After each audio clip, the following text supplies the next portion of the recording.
résolution bi lu mu wax jafewul jàngat la rek ndax ku nekk dégg nga président de la république engagement yi mu jël ci wax ak askan wi ñu jàpp ni kilifa bu toll ni président de la république mu wax commencé jëf war na dal xel bi mu jàngatee li xew ci réew mi li mu njëkk a xam mooy ndaw ñi wax nañu ak moom mu taxaw ne ndaw ñi dégg naa leen pour wane ni dégg naa leen li mu njëkk a def mooy taxaw ni jàpp naa bés bépp drapeau Sénégal na sëngeem ñu àndandoo métitlu li ñu dal ci sunu jeunesse bi loolu lu am solo la ku xam lan mooy drapeau bu ñu sëngëmal ñaareel bi mu téye 350 milliards ci ñetti at wax ni 150 milliards yi ci 2021 bii la koy dugal te dina jël ay matukaay ba mu yegg ci ndaw ñi kon loolu lu am solo la te loolu it jàngat bi mooy yemul Ndakaaru de 350 milliards yooyu fépp ci Sénégal incha allah fu jeunes yi nekk dana leen fa fekk mu laaj nag liggéey bu am solo moo tax président de la république woote ci bés yu néew conseil national pour l'insertion et l'emploi des jeunes boo xam ni créé woon na ko avant même yëf yi di am waaye mu ne dana ko woo convoqué ko nu mu gën a gaawee jiiteel ko boppam toogal boppam début ba fin ba joxe ay directives yoo xam ni fa la ñuy jaar pour que xaalis bu mu génnee yegg ci ndaw ñi loolu la ñuy xaar ci président de la république déglu askanam wax ak ñoom xam li ñu wax wuy leen ci li ñuy woo te teewul programme développement réew mi ngi continuer ba léegi kon yéen a ko déggandoo li ci des nag mooy résolution yi dégg ngeen ko bi ñu wax ci français bu fekkee dafa am ku ci am lu mu ci wax wala mu wàññi ko ñu déglu ko waaye nag ñu xam ni résolution nit ki du li mu wax rek mooy am mun nga wax dara bu ci mbooloo mi àndee ñu dugal ko bu ci mbooloo mi àndee sa dëgg la waaye du dëggu mbooloo bi loolu tamit foog nit ñi xamee ni ñuy résolution ni muy demee am na ñoo xam ne bu ñu nee nañ def lii rek yaakaar nañu dafa war a am parce que ñoom ñoo ko wax déedéet boo waxee dara mbooloo mi dañ ci d'accord ñu door koo def dégg ngeen waxtaan bi bismillah. François waxee nag ci tubaab mënuñ ko wàccee noonu dañuy expliquer lu nekk ci biir li mu wax ci wolof ñu dégg laa mën nañ ko jox seen mbokk yi waaye ñu dégg séeréer ñoom Moustapha mën nañ ko jox seen mbokk yi man tamit ma jottali ko sama mbokk soose yi nijaay Amadou du noonu peut-être Badou li mën nga ko jottali sa mbokk tukulóor yi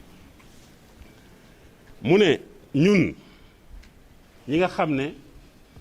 député lañu ci département bi wala ñu nekk membre au conseil des collectivités territoriales wala ñu nekk membre au conseil économique social et environnemental wala ñu nekk maire wala ñu nekk élu ci biir suñ conseil départementaux yi wala suñ conseil départemental yi suñu mairie yi wala ñu nekk responsable politique muy ñu nekk jeune wala ñu nekk jigéen wala ñu nekk responsable tout court ñun ñoo daje fii tey nekk ci Benno Bokk Yaakaar parce que kat rassemblement politique la soutien politique la xasuñu kenn saagawuñu kenn werantewuñu ak kenn Sénégal dafa toll foo xam ne ñun suñu mouvement politique ci département bi il faut ñu fësal ko donc ñu ne ñun ñooñu ñëpp di yëngatu ci Benno Bokk Yaakaar ñun ñoo teew fii tey ci bis bii ñuy wax 14 mars 2021 ci Koungheul jublu d'abord ci sunu teewaay bi di jaale d'abord njaal mi lañ njëkkee di jaale bépp famille boo xam ne njaboot perte nga sa doom walla koo xam ci événement yi nga xam ne génn nañ ci. ñi ngi commencé d'abord balaa ñuy wax dara jaale ñooñu ba pare waaye tamit jaajëfal ñëpp ñoo xam ne ñi ngi fi di sàmm sunu kiiraange sàmm sunu sécurité muy force de l'ordre muy armée muy police muy gendarmerie donc loolu lañ commencé ne wax fësal ñun ñu fi dajee ba pare bu ñu jigéen ci loolu ñu jaale ba pare jaajëfal ñi nga xam ne ñi ngi ñoom ñooy yore sunu sécurité bi ñu ne tamit bi ñu xoolee nag situation Sénégal fi mu toll ci fan yi te ñun kat wóor nañu ne manifestation yi yëpp lépp lu mu andi tey Sénégal toll na foo xam ne war na ci mën a génn ba tey problème lu mu diis Sénégal toll na foo xam ne tey war na ko mën a régler war na ko mën a dékku te tamit ràññee nañ ne sunu président de la République ràññee nañ kilifteefam mat gi mu mat ci jiite réew mi loolu moo nekk fi ràññee nañ mat gi mu mat pour jiite réew mi day nañu sëkk waaye tamit jàpp nañ ne am na lu bari ci en termes de résultats yoo xam ne def na ko fii ci département de Koungheul ci région de Kaffrine def ko Sénégal yëpp Sénégal sax la ñu wax tudduñu département tudduñu région waaye Sénégal yëpp la ñu wax. ràññee nañ tamit lépp loo xam ne président de la République def na ko ci wàllu santé fii muy Sénégal. def na ko ci wàllu njàngale mi éducation waaye tamit def na ko ci wàllu tëral ay xeetu programme yoo xam ne daf ko jëmale ci teg ay financement pour que xale yi am ay programme ak ay projet yoo xam ne dinañ ci mën a yëngatu mën ci liggéey waaye tamit mën ci jëlee koom-koom boo xam ne dinañ mën a yore seeni kër loolu tamit dañ ko bind mu leer ñi ngi woote nag ñi ngi fësal tamit ne président mi ngi woote woo na jeunes yi ci yar ak teggin woo na jeunes yi ci ñu gën a taxaw en tout cas wane na ci discours am moom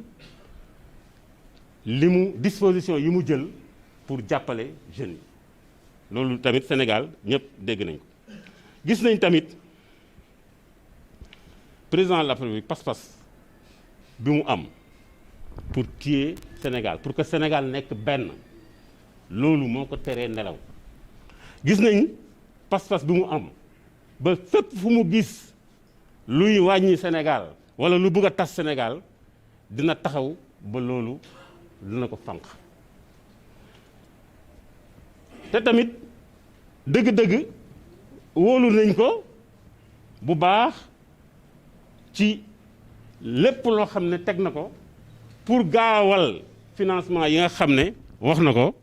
pour andi ko ci jeunes yi ak ci jigéen ñi ñu développer ay programme yu wóor yu mucc ayib yoo xam ne dina mën a créer ay emploi dina mën a aussi créer ay richesse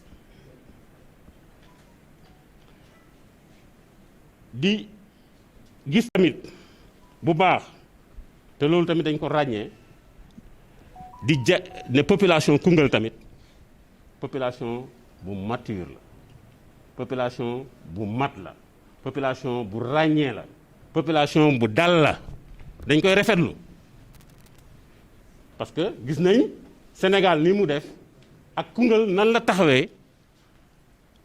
ci mbir mi ba amul benn problème loolu tamit dañ koy rafetlu kontaan ci ba pare di jaajëfal tamit population Koungheul waaye tamit du ñu bi ñu ràññee loolu yëpp ñu ne ñun ñi fi teew tey ñu ngi fësal sunu taxawaay ak sunu jàpp ci vision président de la République surtout li mu naal ak li mu ëmb pour Sénégal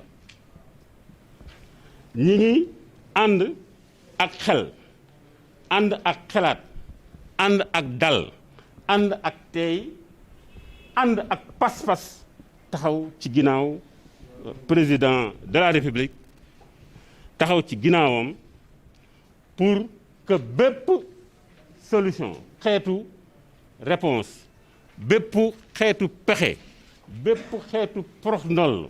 boo xam ne moom xalaat na ko ñu ngi taxaw ci ginnaawam pour gën ko dëgëral gën ko fësal gën ko barkeel ba mu mën a yegsi ci askan wi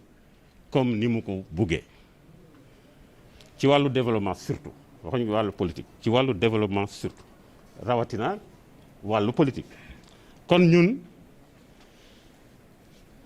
gis nañu bu baax taxawaayu président de la République te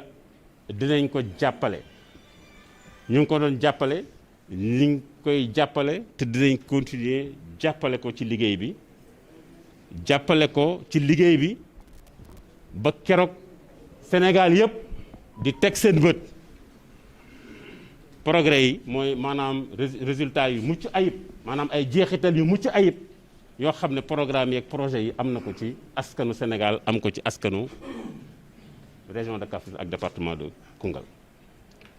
ñi ngi jaajëfal foofu la ñuy jeexalee président de la République président Macky Sall ci effort ci li muy def ci kéemtalaay kàttanam te ñu gis ko ba pare wax pour di taxaw nag ñu ngi ko ci jaajëfal ni muy taxawee ci soxla askan wi guddi ak bëccëg muy xale yi muy ndaw yi muy mag ñi muy jigéen ñi te sax naam taxaw nañ waaye ñu ngi koy gën a feddali suñu taxawaay boobu ñu ngi koy gën a dëgëral ñu ngi koy gën a wéral te kat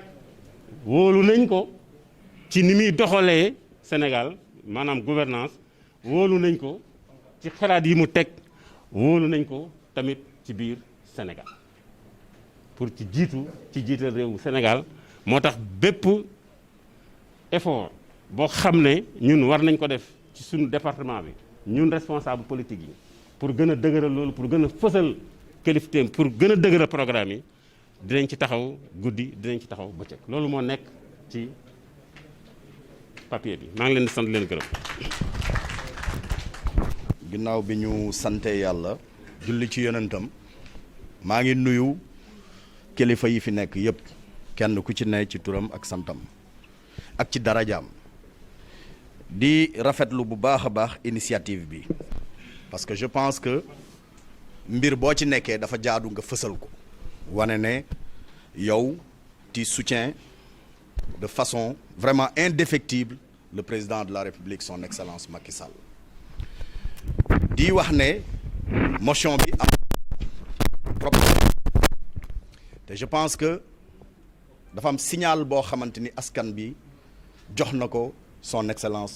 monsieur Macky Sall di président de la République mooy lan wane ne xëy na réew mi bëri na jafe-jafe surtout ci wàllu ndaw ñi amuñu xëy benn ndaw ñi xëy na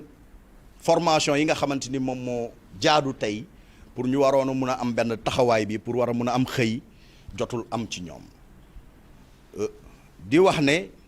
ci motion bi wax nañ ci lu am solo loo xam ne kenn ku ci ne da nga ci war a bàyyi xel mooy lan mooy liggéey bu mucc ayib bi nga xamante ni tey ñëpp nangul nañ ko chef de l'État muy président de la République Macky Sall wane ne liggéeyal na askanam ci domaine boo munta jël wax nañ ko ci wàllu éducation monsieur le maire jaar na ci sànq wax na ko ci wàllu santé wax na ko ci yeneen ak yeneen ak yeneen di wax rek ne signal bi ginnaaw bi président de la république découvrir liñ ko wax nangu ko accepté ko fas yéene taxaw saafara ko ci nu mu gën a gaawee dafa am loo xam ne aussi j'aurais souhaité ñu yokk ko ci motion bi mooy lan un engagement des élus que vous êtes à soutenir le président dans cette politique d'insertion des jeunes à faire de sorte que aujourd'hui président engagement bi mu jël du ci wéet que yéen vous les élus vous allez l'accompagner dans ça comment faisant mooy fexe ba nga xamante ni tey li nga xam ne dañ koy wàcceel mu ndaw ñi parce que gis nañ ne DER jaar na DER du lu ñu créé tey defe naa ne ci chiffres yi ñu wax nee neen financé neen à hauteur de 64 département wu Koungheul xaalisu DER dugg na fi mais malheureusement ñun responsable yi ñoo ko dugal fi nga xamante ni du foofu la waroon dugg il faut quand même loolu ñu wax ko tey pour mun a prévenir ëllëg liy ñëw c'est très important parce que xaalis bi fi duggoon ci wàllu DER nit ñi ñoo def seen ay liste dem déposer nit ñi dem récupérer xaalis boo xam ne liggéeyuñ ci defuñ ci dara loo xam ne dina indi yokkute ci askan bi gàcce ngalaama président Macky Sall def na li ko war fi mu ko waree ak saa bi mu ko waree malheureusement dafa amul suivi ci ñaari fànn wax naa léegi DER wax naa aussi ci wàllu liggéey bi nga xam ne président ñëpp nangu nañ ne def na ko ci réew mi mais lu tax tey partout on dit que président deful dara y a problème nañu xoolaat suñu bopp ñun les responsables nañ xoolaat suñu bopp xam ne on a failli quelque part à notre mission moo doon lan fësal cette action du chef de l'État ba àdduna teg ci seen bët ëllëg bu nit waxee nit ñi mun ne déet def leen ndànk président Macky Sall liggéey na parce que président dafa liggéey ba dee loolu il faut qu'on l'admette di wax rek ne j'aurais souhaité ñu yokk loolu parce que loolu dafa am solo wane ne les élus que vous êtes vous vous engagez et nous responsables nous nous engageons auprès du président de la République à faire de sorte que ces fonds qui sont destinés aux jeunes aillent aux jeunes mais qu'ils aillent surtout aux jeunes qui sont vraiment les réels nécessiteux c'est très important parce que jël xaalis bi aussi ma jël samay booy jox leen liggéeyuñ ci jël ko mu seey amul njëriñ ëllëg day nekk benn trou boo xam ne aussi on dira au président que defalul ndaw ñi dara alors que président def na donc loolu j'aurais souhaité ñu yokk ko ci beneen bi ci des mooy nañu jël aussi le signal qui a été lancé ñun les responsables du département de Koungheul parce que tamit quoi qu'on puisse dire gis nañ ne Koungheul nit ñi génn nañ fi ñaxtu te bu ñu leen négliger nañu xoolaat suñu bopp defaraat suñu toogin gën a déglu suñu askan c'est très important président dégg na askanam jël na ay mesures mais vous aussi élus faites votre partition du jeu c'est-à-dire que il faut que yéen tamit ngeen déglu seen askan xool fiy métti ñu bàyyi layam bi comme ni ko gars yi créé temps yi layam bi déedéet nen duut baaraam fi nga xam ne mooy problème ñu saafara ko te avance dafa am solo man je pense que loolu laa xam ne bëggoon naa ko yokk encore une fois de plus di rafetluwaat bu baax a baax initiative bi nga xamante ni monsieur le président du conseil départemental ak monsieur le maire ak monsieur Ablaye Sow ministre de l'urbanisme jël nañ ko aussi au niveau de la région de Kaffrine pour jéem a xool naka la ñuy wane président ne tey la ñu gën a nekk ginnaawam man de Alioune Badara Ly je suis et je serai toujours derrière le président de la République quoi qu'il advienne demain parce que nag dama ne moom moo tax may bàyyi samay yitte ñëpp xam nañ ne privé laa samay yëfu bopp laa ne mais Macky Sall moo ma jaral ma ba ko fa teg ci nag li may am ci privé bi sax ñëw di ko sotti ci politique gu président de la République donc loolu président moo ma ko jaral moo tax tey encore une fois de plus je réitère mon engagement derrière le président de la République mon engagement sans faille fu mu kupp rek man dinaa fa battre parce que xam naa ne moom laa gëm di ñaan aussi sama aîné yi ñu gën a bàyyi xel ci loolu nga xam ne wax naa leen ko maa ngi sant ñëpp di jégalu ñëpp di wax ne aussi waroon nañoo mun a xëy na président ñaanaloon way dawlu yi nga xam ne jot nañoo génn àddina parce que nag mbooloo mu mel nii fu mu dajee dafay jaadu des fois ñu def ñaan bu ndaw jëmale leen ko parce que kenn xamul ban gémmiñ ay barkel donc ñu ñaanal leen yàlla yërëm leen xaral leen àjjana te lu mel nii yàlla musal ñu ci ba dootu fi amati ni mu fiy bañ a amee nag ci ñun ñii la dépendre parce que bu ñu dégloo suñu askan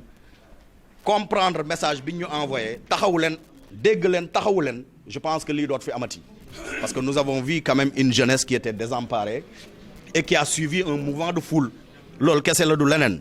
donc ñu comprendre ko noonu may sant ñëpp di gërëm ñëpp di wax rek ne attaqué wu ma kenn dama wax juste loo xam ne rek dama jàpp ne fii bu ñu fi dajee tey pour def luy doxal la pour fexe ba li fi am doot fi amati moo tax ma wax li ma wax donc maa ngi sant ñëpp di gërëm ñëpp jërëjëf. de soutien te àndul ak xuloo ñun nañ ko bañ te Koungheul ku ko xam ne ay jeunes yu responsable ñoo fi nekk xam ne ay jigéen yu responsable ñoo fi nekk donc vous la jeunesse d'abord amagul ñu jël seen parole mais xam naa ne motion de soutien bi ànd ngeen si depuis Mayacine mii l'initiateur ma si j'en profite pour te remercier l'idée là idée bi dégg naa si yow la jógee président Assane Diop ak ministre Ablaye Seydou Sow am na leen la par rapport à ça parti allié yi ñu ngi leen di gërëm di leen di sant j'en profite pour remercier du ma si ñëwaat su ma jarbaat Alioune Badara Ly je pense que lii ñëw ñun ñu mën a jël engagement les élus muy président conseil départemental muy maire yi muy les partis alliés muy les responsables politiques parce que Alioune Badara tu es un responsable politique amoon nom mais gis nañ ñu ngi fii def donc du maire ak président conseil départemental rek ñoo war a jël en charge destiné jeunesse bi mais responsable politique yi am moyen aussi nañ ci jël jeunesse bi aussi nañ jël seen responsabilité di taxawal ay projet tëgg ko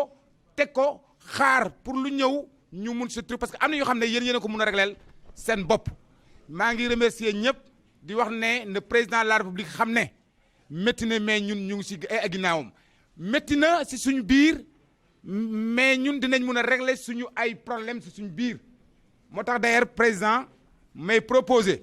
su journée bii passé ngeen seet nu ñuy def pour créer beneen journée boo xam ne responsable yëpp dañuy daje waxante dëgg suñu biir parce que lii du pour loolu li ñu indi fii tey du pour loolu te am na nu ñu si duggee rek problème dafay am donc tey jàppale président de la république wan ko ne ko ñun ak yow ñoo ànd ñu ngi si sa ginnaaw ñu ngi lay jàppale loolu moo ñu fi indi nañ ko def ni mu gën a rafetee bañ a may ñi nekk si ginnaaw xam ne ay yàq kal lañu